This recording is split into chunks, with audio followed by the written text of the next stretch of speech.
As a child, after I had heard Adi Shankaracharya's Bhajagovindam song that my sister was singing, I became obsessed with the lines of "Sing the glory of the divine, Bhajagovindam, Bhajagovindam, Govindam Bhajamudamate, Samprapte Sannihite Kale, Nahi Nahi Rakshate Dukhin Karani."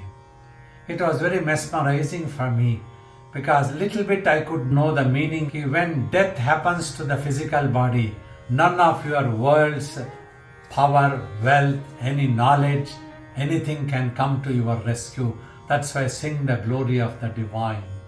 So I tried to know the meaning of other stanzas also in the song.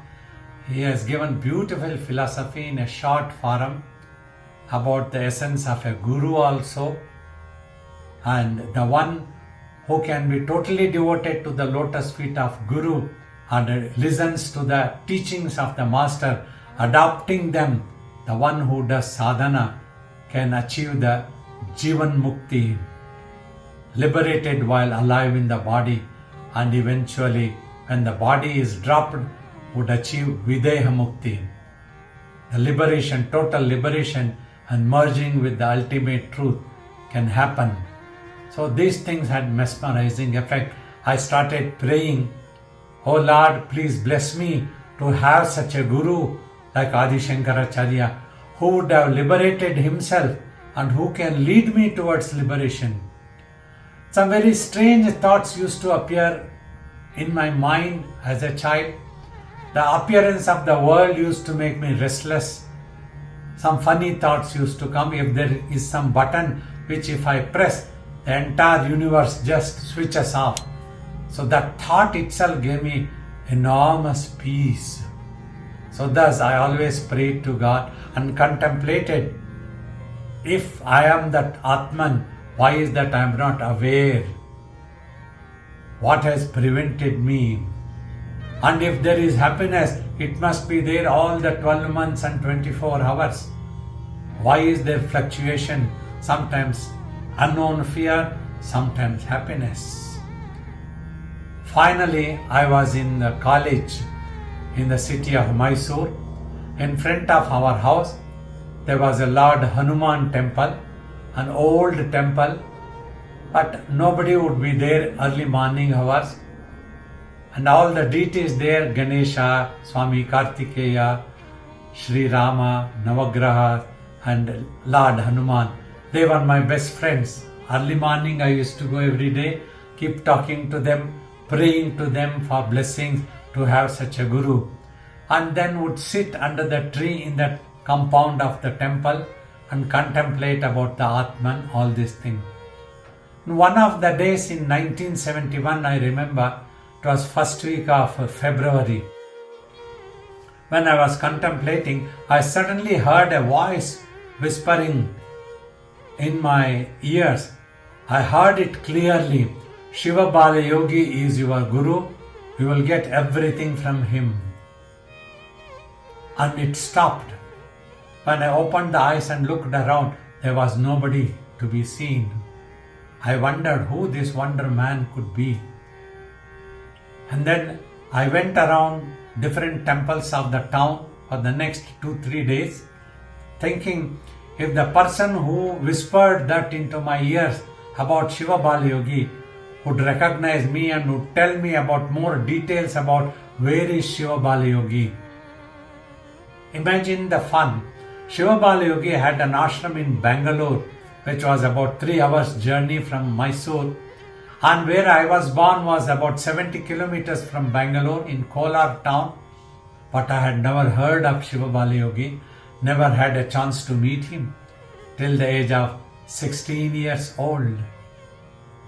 Swamiji always used to tell Muhurtam, auspicious moment has to come for any such good things to happen.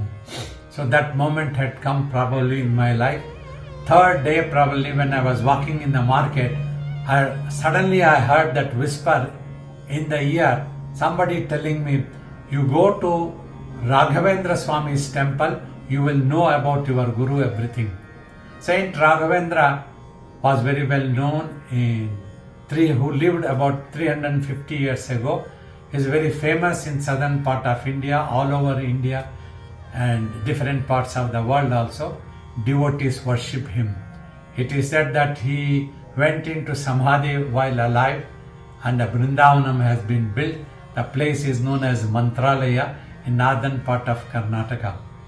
So I used to visit his temple as a child. So I straight away rushed to Raghavendra Swami's temple in Mysore. And there a priest was narrating Lord Krishna's story Bhagavatam. I listened to that for 1 hour. It was very enchanting and nice. I was mesmerized. I loved it. I sat there. At the end of the story, an old man came and spoke to me. Why are you sitting here in the midst of all the old people? All of them were about 70 and above 70 years only. Have you fought with your parents? He asked me. I said, no, I have not fought. There is nothing like that. I am just looking for Shiva Balayogi. I had this strange experience. I wonder where he would be. Then he was surprised. He said, I am a devotee of Shiva Balayogi. Come to my home. I will give you Swamiji's biography and I will show you his photo also. He took me home and gave my Swamiji's biography, and I took it home and read that biography. I read that biography, and then when I saw the photographs of Swamiji, it was such a glow and mesmerizing. Along with that book, that gentleman had given me a Mahabharata story also. But I had no interest in any other book. I had fallen in love with Shiva Balayogi. Just by looking into the photos, it was so mesmerizing and glowing. The photos were so vibrative for me. Don't know what had happened to me. I had gone into such great bhava and I was mesmerized. I just wanted Swamiji. And I remember it was a Sunday that I took that book, and next Wednesday I came. It was in the first week of February 1971. I went to return the book. Then that person said, you are lucky. Swamiji is coming to Mysore to give in a public darshan on Friday. You come and see him. I was so happy. And next day I had a strange dream. It was pitch darkness. I was standing in the queue. Somebody came and took me inside. Swamiji is waiting for you. Come, why are you standing in the queue? And inside, Swamiji was sitting alone on a raised dais on a tiger skin.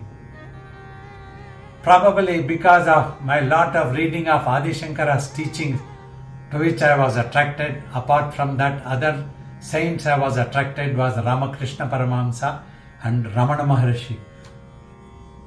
Adi Shankara talks extensively about Jnana, Bhakti, Vairagya.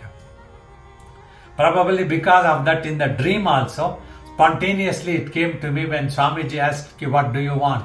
I asked, I need Jnana, Bhakti, Vairagya.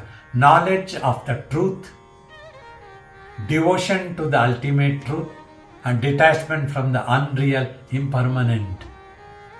Swamiji smiled and blessed me. He gave me the mantra, Om Shivaya Shivabala Yogendraya Parabrahmanaya. This mantra he chanted and asked me also to chant. He told me, you chant this mantra, you will come to me very soon. And he scratched something on my tongue, he wrote something and blessed me with some vibhuti by pouring some vibhuti on my head. He asked me to repeat this mantra. Then another wonderful thing happened in the dream, everything in the dream. He gave a stick telling, you can get everything whatever you want. Then I told in the dream, I want Swamiji. Imagine, I told I want Swamiji, but Swamiji told, if you want God, this stick is of no use. I've always wondered, I told I want Swamiji, but Swamiji told if you want God, that is the difference. For me, Swamiji was my God. He became my God, my father, my mother, my guru, my everything for me, Shiva Balayogi. So he took back that stick, telling this is of no use in the world. You chant the mantra and meditate. Then he broke it into 2 pieces and threw it away. Then Swamiji blessed me and sent me. When I came outside, it was darkness. A policeman came and stopped me. Where are you going in the midnight? Then Swamiji shouted from inside, hey, I have adopted him as my son. You allow him to go, don't trouble him. So then I just came. That was the dream. It had such strong resolution, megapixel dream, such solid effect on my mind. I cannot even forget even today. Whenever I remember that dream, that was so mesmerizing, vibrative for me. And when I got up early morning at 4 o'clock, I was chanting that mantra, Om Shivaya, Shiva Balayogendraya, Parabrahmanaya, like that. So next day I went with that gentleman. He took me there. I was standing outside, inside that dhyana hall, owned by a disciple of Swami Shivananda of Divine Life Society. So Swamiji was invited there. Large crowds were there. People were singing bhajans. He told me, you come and sit. I will make you to sit in front in the bhajans. I said, no, I want to see when Swamiji comes. I was standing there. Then in the crowds, he also disappeared. I was just standing there. Then after some time, Swamiji came in a Chevrolet big car. He was just with a lion cloth, such glow, such beautiful vibration. He was smiling all the time. Swamiji was sitting there. His mother was sitting next to him. And when he came out of the car, I just stood next to him and held his hands, shoulders. People were dancing. They were all gone into Bhav Samadhi. Beautiful, as if people were so mad after him. People were dancing like him, dancing like anything. Swamiji quickly fast walked, and I also caught his shoulders and walked with him. When he sat on the dais, I sat just in front of him. So people chanted Vishnu Sahasranama, did Swamiji's Pada Puja and chanted all the things, all the bhajans, everything was over. Then everybody were allowed to come and touch Swamiji's feet and go through another door. I just went next to Swamiji's mother and stood there. Swamiji's mother was sitting. I just went on watching Swamiji. I was so drawn to him. All the crowds and nobody was visible to me. My eyes were so fixed on Swamiji. I was just chanting Om Shivaya Shiva Balayogendraya Parabrahmanaya, Om Shivaya Shiva Balayogendraya Parabrahmanaya, Om Shivaya Shiva Balayogendraya Parabrahmanaya. The person who had taken me there, he was looking for me. He came in the queue to touch Swamiji's feet. He shouted at me, come and take Swamiji's blessing, touch his feet. I said, I won't come now. I want to watch Swamiji. You all please go. I will come later. Then he touched Swamiji's feet. He went out. I did not want to touch Swamiji's feet, because if I had touched it, I had to go out of that room, that hall. I did not want to go out. I just wanted to be watching Swamiji all the time. I just wanted to be watching Swamiji. Finally, Swamiji got up. I took hold of his shoulders again. I walked with him and then touched his feet, and he sat in the car. He smiled at everybody who were all standing, and the car went away. The eye had gone with Swamiji. I knew this is the one for whom I had been waiting. Something told me inside. I was totally drawn and fell in love with him. I came home and told my mother. For 2 hours I was arguing with my mother. I was trying to convince her. She was trying to know about my genuineness, whether I am really attracted or was it a momentary excitement. That was what she was trying to know. Then she asked me one important thing at that time. I remember always. She asked me, how do you know whether he is a genuine yogi or not? How do you know the ashram atmosphere is conducive for you or not? You have been brought up comfortably at home. Can you sustain yourself when you go? At that time, what I told naturally, spontaneously, Mother, I don't know whether he is a yogi or a bad guy or a chandal. What I know is I have fallen in love with him, and I will never regret. Send me to him. I belong to him. You have looked after me for 16 years. Then Mother said, you stay back for 3 years. You complete your education. Then also, if your mind is unwavering and focused on Swamiji, then I will bless and send you. For the next 3 years, I used to go to Bangalore Ashram whenever mother permitted, during functions like Swamiji's birthday or his Tapas Purti day, and after the Annadanam, eating of the prasad, around 2:30, 3 o'clock, devotees were allowed to see him and touch his feet. So I used to go in the queue, touch his feet. All the time in the hall I used to be just watching him, then again come out, go again stand in the queue, go inside, touch his feet and come out. Like that several hours, 4 or 5 hours I used to be doing the same. And then when the darshan was complete, I used to return. That much I had become mesmerized and mad after Swamiji.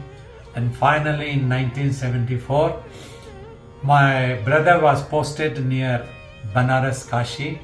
He was working as an engineer. He wanted to take my mother and me also, so that he could try to get some job for me. I was not interested to go and take up any job. I thought last time I will write a letter. Until then, I used to write so many letters to Swamiji, but Swamiji never answered straight away. He wanted me to take my mother's blessings. But he used to ask, you meditate, in due course of time things will happen. But I thought last time I will write to Swamiji. If he says, okay, I will go ashram, otherwise I will go away, I don't know what will happen to me. Swamiji was camping in this very Dehradun ashram in 1974, sometime in the end of June, I think. I had heard that Swamiji is not going to come back for 7th August function to Bangalore. He is going to stay in Dehradun only that year. So I wrote to Swamiji, Swami, I didn't know much about Dehradun ashram. I wrote, Swamiji, I want to stay either in Bangalore or Adivarapeta ashram and serve you. I want to know myself, who am I? Why have I come to this world? What is the purpose? I wrote to Swamiji. Then reply came from Swamiji positively. So on behalf of Swamiji, one gentleman wrote that letter. You can come and stay in Dehradun ashram. This is very ideal for your sadhana also. And everything is good here. If you are interested, you can come to Dehradun ashram. I was thrilled and I was so happy. I told my mother when the reply came. She blessed me. I knew you will not stay in the world, you will go like this only. But that time she just took one promise. When you go, I don't want you to come back without achieving anything.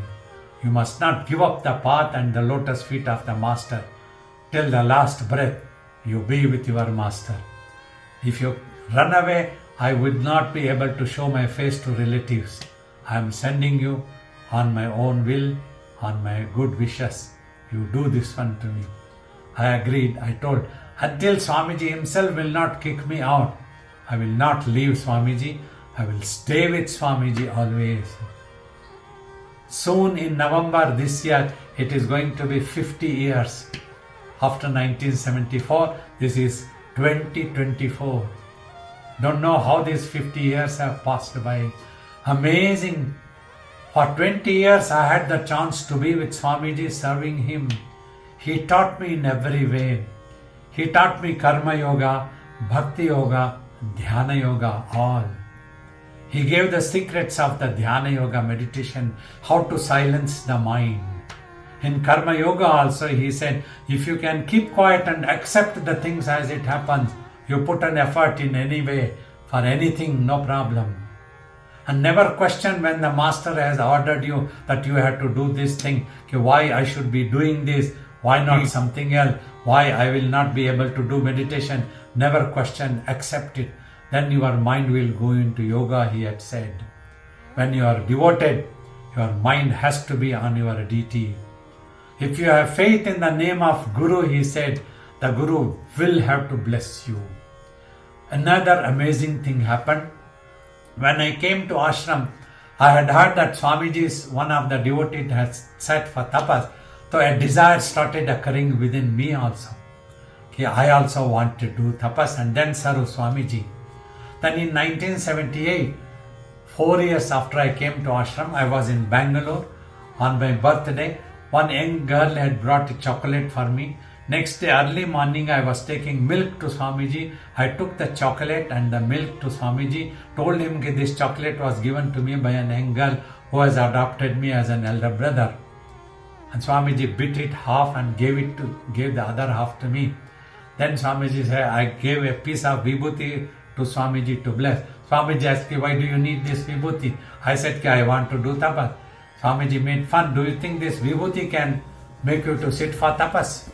I said, I have faith. Please bless. I can do the tapas. Swamiji said, look, if you do tapas now, you will get into ahankara. You will get into ego. Ego is the biggest hurdle for anybody to progress. That must not be there. It is up to you. You will leave me and you will go away from me. Then immediately I said, I don't need tapas. I want Swamiji's lotus feet. I want to be with you, Swamiji. I don't want anything else. I want to be with you only. Then Swamiji said, in due course of time, tapas will come. At that time, even if you don't want, you will be made to sit for tapas. Then 16 years later, that moment came. In 1994, March 28, Swamiji dropped his physical body and attained Mahasamadhi. We and some devotees had been to Adivarapeta. Swamiji's body was put into Samadhi after 5 days on 2nd April. We all were there. There were a lot of discussions, arguments, devotees claiming to be different things in trances. So I was never attracted to these trances who are not genuine, who are always talking nonsense things used to be, who always said that Swamiji will come back to his body. Honor of Swamiji was involved. Finally, Adivarapeta committee and senior devotees, we all decided that we need to take leave with due honors. I also told to the gathering, see, all of us are devotees of Swamiji. We all love Swamiji, that's why we all are here. If Swamiji wants to come to the body, who doesn't want? But at the same time, Swamiji's honors is also involved. We have to understand this point. Then his body was put to Samadhi. I was a little bit missing Swamiji badly, a little bit depressed also. Straight away I went to Mysore. From there, I went on Chamundi Hills. There, a cave is there where Swamiji used to tell Sage Markandeya has done tapas in this cave. I went and sat for 3 days meditation there. Swamiji used to take us, sometimes we used to sit there, used to distribute prasad and come back.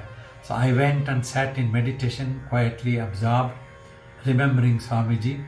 Probably 2nd or 3rd day Swamiji had appeared in a vision, told ki you have to do tapas. You have done 20 years of selfless service. 7 years of tapas fruits are already there. Another 5 years will give you Nirvikalp Samadhi. I said, I want to do bhajans and service in Swamiji's mission. What will I do by doing tapas? Swamiji said, now the time is coming. I will create circumstances in such a way that you will be made to do tapas. Then after staying few days in Bangalore, I came back to Dehradun Ashram. 2 months later, in November, on 10th November, it was a Kartik Purnima day. I had done Homa also in the morning and we did a small Annadanam. In the evening, when we were doing Arati, I saw Swamiji coming out of the beautiful photo that is on the dais. He held my hand and dragged me and brought me into this room where I am sitting here. At that time, nothing was in this room. This was totally empty. There was one cot was here. He made me to sit on the cot and he touched me in between eyebrows, telling me the same, concentrate your mind and sight here and just keep watching here by focusing the attention of your mind and sight. Do not move eyeballs and eyelids and do not repeat anything. Do not imagine about anything. Do not open your eyes. He patted and blessed me. And last thing what I heard him telling, from this room either you come out as a yogi or your dead body must come out. You must never abandon the practice of tapas.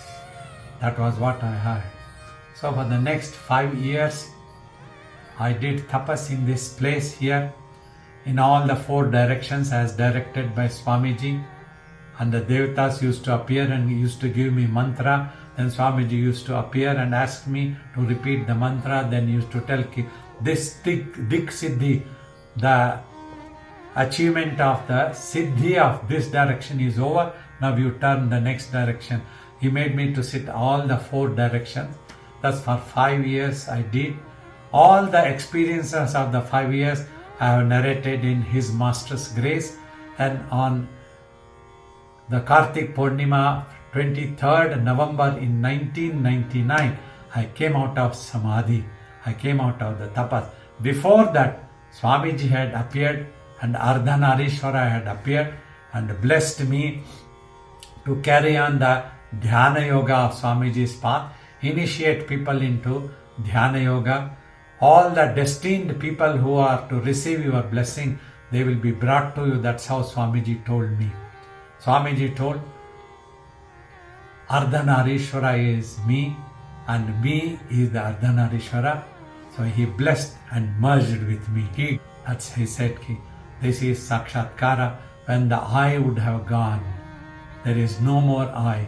Only that remains, like that Swamiji told that day and blessed me that you can come out on 23rd Kartik Purnima and go around. Whoever invites you with respect and love, go to such people, bless them with meditation, initiate them. Whoever comes to you, whoever want to do meditation and achieve self-realization, initiate them, teach them the essence of silencing the mind, teach them the essence of meditation. That was how I could complete tapas, and Swamiji named me Shiva Rudra Balayogi after my tapas was over. And requested devotees to call me as Babaji, because we always called my Guru as Swamiji, so that people should not confuse. Swamiji is the Guru and Babaji is Guru's disciple, a devotee at his lotus feet. I have come to serve Swamiji. I have not come to take Swamiji's place. That is very important. May Swamiji bless you all. Om Shanti, Shanti, Shanti.